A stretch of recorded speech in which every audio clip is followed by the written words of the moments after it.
don't compromise your well-being for anybody. If you're in a setting, relationship, friendship, even in a work setting that you're not happy, you're feeling disrespected or belittled in any way, honor that feeling and walk away. You don't deserve to be treated in any way than what you deserve. You have the right to walk away from any negative situation.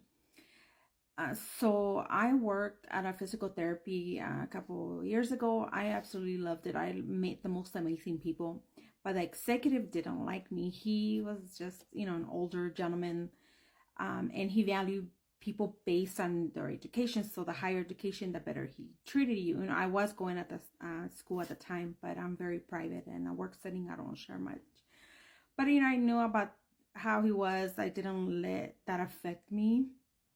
You have to understand that people's beliefs, whatever they think, it has nothing to do with you. It's just the way they makes them feel. It's just about them. It has nothing to do with you.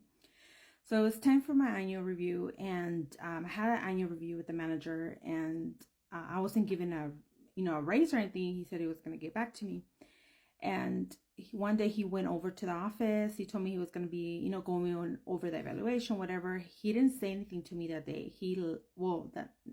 During the time he was in the office, he called me after he left. He was probably in his car to tell me that they were going to give me, he went over the evaluation, gave me a 2% raise. When I got mad, it wasn't the fact because the percentage was low. It's just the way he said it in a condescending way. I almost felt like he threw change at me. And it was just a tone of voice that belittled me. So I got so mad that day. I went and started looking for a job. By the end of the week, I already had a job closer to home with a better pay and better benefits.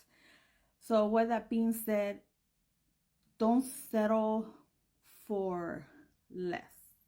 You have the right to seek better. But if you sit there and you let people belittle you, they're going to continue to treat you that until you stand up for yourself. And it took me so long to understand that. And by doing things like that, it gave me self-confidence, self-worth, self-love. So it's really true what they say, that you teach people how to treat you. And I did report him, and when I got the job, I left. I walked out. But don't let people mistreat you. And people carry their own beliefs, and it has nothing to do with you. Always remember that.